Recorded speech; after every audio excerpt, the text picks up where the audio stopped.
Hello and welcome, guys. I hope each and every one of you is fine and is gearing up for the start of this course. तो इधर मैं ये जो first आपका ये एक lecture होगा, this would be more an orientation type of lecture. So already जो जिन्होंने पढ़ा है क्वांटिटेटिव एप्टीट्यूड और reasoning, they might find it boring और something like that, but still थोड़ी बहुत इंफॉर्मेशन तो उनके भी इसके रिलेटेड बढ़ जाएगी. But still, if they don't want, they can just skip this video and continue with the others that would follow. And लेकिन जो अब न्यू कमर्स है इसमें थोड़ा बहुत तो वो चाहते हैं कि एग्जैक्टली है क्या, तो उसी के रिलेटेड मैं थोड़ी बहुत यहाँ बात करना चाहता हूँ. एंड कुछ चीज़ें भी मैं यहाँ बोलना चाहता हूँ कि ये है क्या. If this was the syllabus, when you see that comprises quantitative aptitude की बात करेंगे तो हम arithmetic देखते हैं. Second we see is like algebra, maybe in SSC examinations and all, and maybe in CAT as well, higher order algebra and arithmetic हो गया, algebra हो गया, and then there is data interpretation, which is very very very very important as for any examination is concerned now. And इसके अलावा आप देखेंगे कि जो रीजनिंग है आपकी, उसकी non verbal reasoning, logical reasoning, deductive reasoning, verbal reasoning, cognitive reasoning रहती हैं. तो ये सब जो है आपको टेस्ट किए जाते हैं. और जो इन का वेटेज रहता है, जो इन चीज़ का वेटेज रहता है वो डिफरेंट जो एग्जामिनेशन है, कॉम्पिटिटिव एग्जाम है उनमें और जॉब एग्जामिनेशन है उनमें डिफरेंट रहता है. आप सी सैट की बात करिए, जो आपका main paper one, general paper one रहता है IAS KS एग्जामिनेशंस के लिए, और उसके लिए भी आपका सी सैट, उसमें भी यही किया, ऑल्दो 33% ही आपको लाने होते हैं, बट स्टिल पीपल जो जनरल पे स्टडीज़ टू पेपर में बहुत स्ट्रांग होते हैं, मे भी उनको इसमें थोड़ा बहुत टाइम लग जाता है. तो उसमें एक चीज़ आपको इसमें ये भी याद रखनी है कि अगर मैं आपको ये पेपर या कोई भी आप पेपर पकड़ लें and you'd have a cup of coffee and cozy around your homes and start solving this paper, I am sure that pretty much sure that each and every one among you would actually be able to solve it. But हो क्या रहा है इधर पे कि आपको 20 minute दिए जा रहे हैं, कहीं पे 30 मिनट दिए जा रहे हैं, कभी 180 minutes for whole CAT examination वो दिए जा रहे हैं, और आपको उसमें एक स्ट्रेस मोड में होते हैं आप. तो उसमें आपको एनालाइज करना है और डिडक्ट करना है कि आपको क्या टाइप के क्वेश्चंस पूछे गए हैं या कैसे आप इसको ये करेंगे. तो अगर हम बात करेंगे, जो थोड़ा बहुत मेरा एक्सपीरियंस है कंटेंट क्रिएशन में, क्योंकि मैंने थोड़ा बहुत, ज़्यादा भी उतना कुछ नहीं, इस पे काम किया हुआ है कि इसका कंटेंट कैसे क्रिएट होता है डिफरेंट ऐप्स पे जो आप यूज़ करते हैं, जो डिफरेंट आप मे बी ये देख रहे होंगे. आपको गूगल पे कहीं भी आप सर्च करेंगे तो आपको डिफरेंट काइंड ऑफ पेपर्स मिल जाएंगे, इस पे न्यू कंटेंट मिलेगा. तो उस पर कैसे काम होता है, ये ब्लूम्स लेवल पे होता है. अगर मैं बात करूँ तो ये ब्लूम्स लेवल होता क्या है. इसमें बेसिकली क्वेश्चन की ये चेक की जाती है कि कितना स्ट्रॉन्ग क्वेश्चन है, क्या ये इजी कैटेगरी में आता है या डिफ़िकल्ट कैटेगरी में आता है, so on and so fourth. So Bloom's level, although ये आपके इसमें कुछ नहीं है, लेकिन अगर आपको पता होगा कि ये सब होता कैसे है तो आपके लिए ये चीज़ आसान होगी. एक चीज़ आप क्लियर कर दीजिए इधर पे कि मैं आपकी सिर्फ हेल्प कर सकता हूँ, मैं आपका एग्ज़ाम पास नहीं करवा सकता. पास या फेल होना ये तो बहुत चीज़ों पे डिपेंड करता है, लेकिन एक चीज़ ये है कि I am here to help you, and जितना आप ज़्यादा वहाँ से मुझे काम करवाएंगे तो मैं भी उतना ही ज़्यादा डेडिकेटेड होगा इस चीज़ के लिए, बिकॉज़ ये ज़्यादातर उसी पे डिपेंड करता है. इसमें आप कभी कोई चीज़ बहुत ही आसान होगी, कोई चीज़ आपको बिल्कुल डिफ़िकल्ट लगेगी. आसान चीज़ है तो इसका मतलब ये नहीं कि आप उसको जस्ट स्किप कर दें, इग्नोर कर दें, और जो डिफ़िकल्ट चीज़ होगी इसका मतलब ये नहीं कि आप अपना मोटिवेशन लेवल पूरी तरीके से खो दें और इसको जस्ट स्किप कर लें. ठीक है. आपको, अगर आप इसको एज जस्ट रिक्रिएशनल हैबिट भी पढ़ ले रहे हैं, जो आपका ये जो भी ये कोर्स रहेगा इधर पे, तो इवन आप देखेंगे कि आपकी डिडक्टिव रीजनिंग बहुत तेज़ हो जाएगी after certain period of time definitely. तो इस ब्लूम्स लेवल की मैं जब बात करता हूँ तो ये होता क्या है. इसमें सिंपली आपकी जो बात होती है that is with respect to let's से सबसे पहले आपको होता है rote learning. Rote learning like हम सब ने पढ़ा होगा क्लास नाइन्थ में, टेंथ क्लास नाइन्थ क्लास में, अर्लियर क्लासेस में न्यूटन्स लॉ, तो हर एक को वो याद होंगे। न्यूटन के 3 लॉ क्या थे, ज़ुबानी याद होना, वो हो गया रोट लर्निंग। तो questions based on rote learning जो है ये प्योरली एंड प्योरली आपके इजी कैटेगरी में आते हैं। You will not find these kind of questions in your IBPS examination, CAT examinations, higher order questions in MAT and CSAT। ये rote learning आपके may be SSC में एक दो आप पाएंगे, लेकिन जो इसका लेवल रहता है ये नॉर्मली आपके कंसेप्ट को तेज करने के लिए होता है। तो concept is the key, but concept alone will not let you pass this examination. Remember that. You might be very good in mathematics, but you cannot actually solve these questions within a span of ideal time उसको बोला जाता है। when content creation is done, ideal time में आप नहीं कर पाएंगे उसको, तो तब आपका उसका ही this is basically more of a character examination than knowledge examination as I already said। so पहला रहता है rote learning, दूसरा जो बेसिकली होता है comprehension। अब मुझे न्यूटन के 3 लॉ ज़बानी याद है। अब मैं आपको बोलता हूँ कि आपको 3 न्यूटन्स के लॉ तो ज़बानी याद है, लेकिन इसे अपनी ओन लैंग्वेज में समझाइए, वो आपका कॉम्प्रिहेंशन हो गया।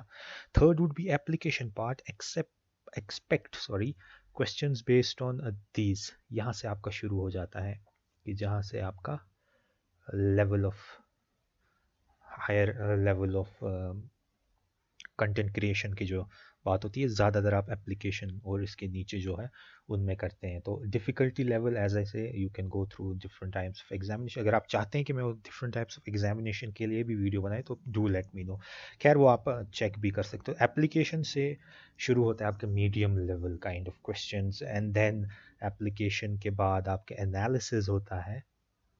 Again application means let's say आपको न्यूटन के 3 लॉ तो पता चल गए। अब मैं आपको बोल रहा हूँ differentiate between potential energy and kinetic energy based on Newton's 3 law. वो आपका एप्लीकेशन, क्या आपकी जो नॉलेज थी, कॉम्प्रिहेंड किया था आपने, क्या आप उसको अप्लाई कर सकते हैं कि नहीं। और फिर एनालिसिस हो गया कि लेट्स से मोर और लेस लाइक एप्लीकेशन। अब एक सिचुएशन आपको दी जाएगी, आपको उसको एनालाइज करना पड़ेगा, ठीक है। Kind of questions based on reasoning ऐसे होते हैं, analytical questions. And then evaluation, another one is evaluation. ये इवैल्यूएशन टाइप क्वेश्चंस जो है ये आपके नॉर्मली कैट में बहुत रेयरली आप इनको देखेंगे कि इसमें एप्लीकेशन, ये सारे जो है आपके rote learning, comprehension, application, analysis, ये सब यूज़ हो जाएंगे और जाकर आपको एक चीज़ इवेलुएट करनी होगी। So let's not go into the details of the things there. And lastly जो डिफ़िकल्ट क्वेश्चंस होते हैं, जिनकी डिफ़िकल्ट लेवल सबसे ज़्यादा होती है, that is synthesis based questions. Synthesis based question है, आपको एक रियल लाइफ सिचुएशन दी जाएगी, more important as far as your CAT is concern. एंड फिर ये सब जो है आपका एक ये बन जाता है ब्लूम्स लेवल, और इसके ही विद रिस्पेक्ट टू आपके क्वेश्चंस क्रिएट होते हैं और इसी के वजह से आपका पेपर भी क्रिएट होता है।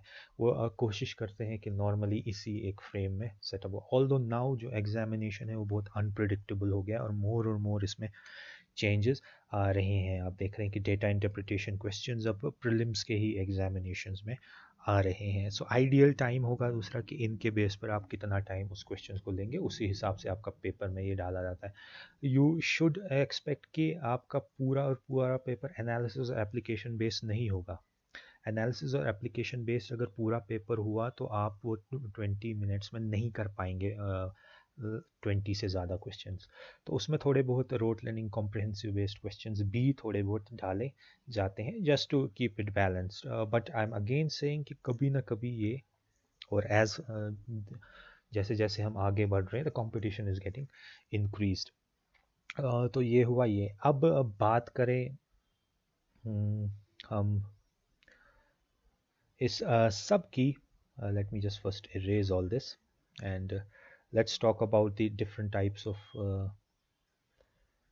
parts basically you will encounter while studying quantitative aptitude and reasoning. इसमें mainly आप क्या देखेंगे that I would share with you guys. Just give me a minute, I just want to focus on this. Yeah. तो learning methodology और आपका जो concepts है इसमें क्वांटिटिव एप्टीट्यूड में जब आप बात करेंगे, जैसा मैंने बोला क्वांटिटिव एप्टीट्यूड की जब बात होगी आईबीपीएस में मेनली आपका अर्थमेटिक चेक होगा, mainly and mainly arithmetic. Let me just first कि ये होते क्या है। अर्थमेटिक है, फिर आपका एल्जेब्रा है,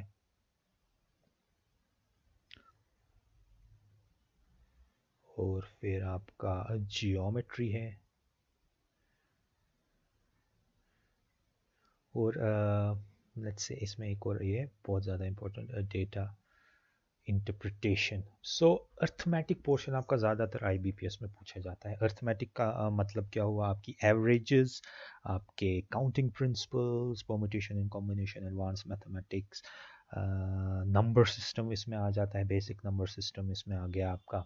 percentage is very important, profit loss percentages की ही एप्लीकेशन है, परसेंटेज ऑल टुगेदर आ जाता है इसमें।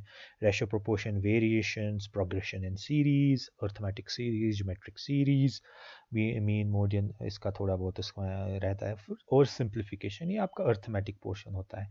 फिर एल्जेब्रा जो कि सिग्निफिकेंट पोर्शन होता है आपके सी सैट टाइप क्वेश्चन में, और मेनली एंड मेनली आपके सी एच एस एल और एस एस सी एग्जामिनेशन में। इसमें क्या होता है, आपके एल्जेब्रिक एक्सप्रेशंस की बात होगी, लॉगरिदम्स की बात होगी, may be set relation functions की बात होगी, although set relation function logical reasoning के अंदर भी आ जाता है। फिर ज्योमेट्री हुआ, बिल्कुल जो बेसिक ज्योमेट्री हमने ऑलरेडी 10th क्लास तक पढ़ी होगी, कोऑर्डिनेट ज्योमेट्री, ट्रायंगल्स, ट्रिग्नोमेट्री, बहुत इंपॉर्टेंट क्वेश्चंस उसमें आ जाते हैं, वो आपके ज्योमेट्री में है। और डेटा इंटरप्रिटेशन जो भी आपने अर्थमेटिक में पढ़ा उसके बेस पर आपके डेटा इंटरप्रिटेशन क्वेश्चंस होंगे। डेटा इंटरप्रिटेशन आज बहुत ज़्यादा इंपॉर्टेंट इसलिए हुआ है क्योंकि आप prelims examination of IBPS and SSC are going to see questions based on data interpretation, 10 to 15 questions based on data interpretation, and in this only and only your own help to your good self will help you, because इसमें based concepts होंगे, averages, percentages, so on and so forth. तो ये तो रहता है आपके quantitative aptitude का, as far as your quantitative aptitude is concerned. जब मैं reasoning की बात करता हूँ guys, reasoning, let's write about reasoning.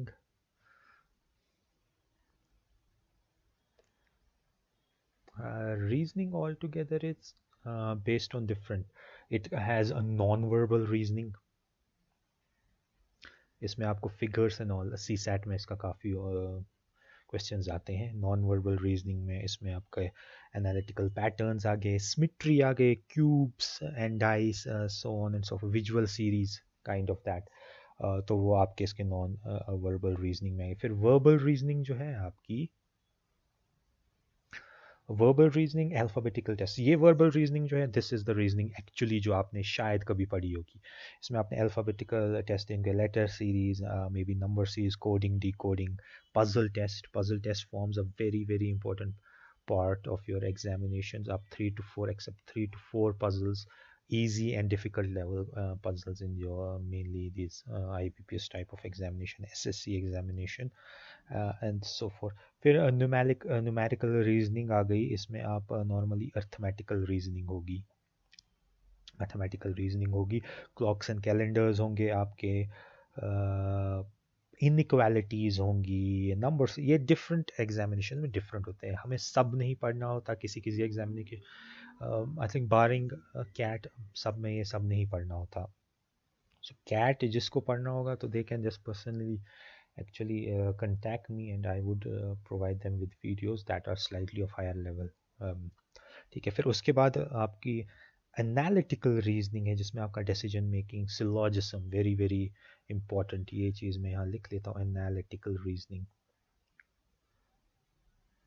Analytics. The analytics are, if you see, coding is all about analytics, algorithms is all about analytics. जब एक coder एक programmer बनाता है तो वो एनालाइज करता है सिचुएशन को, उसको स्मॉल स्टेप्स में करता है, and then he arrives to some conclusion and something based on those. So syllogism इसमें आ गया, statement based question, statement deduction, या आपके नेट जेआरएफ में भी एक बहुत इंपॉर्टेंट पार्ट रहता है. तो ऑल टुगेदर अगर आप क्वांटिटेटिव एप्टीट्यूड और रीजनिंग को पढ़ेंगे तो आपका बहुत ही ज़्यादा हेल्पफुल रहेगा ये डिफरेंट जॉब एग्जामिनेशन में और कॉम्पिटिटिव एग्जाम में, और ओवरऑल आपकी कॉग्निटिव थिंकिंग में भी. So this was all about from for quantitative aptitude reasoning, basic idea of the things. I hope this was beneficial to you guys.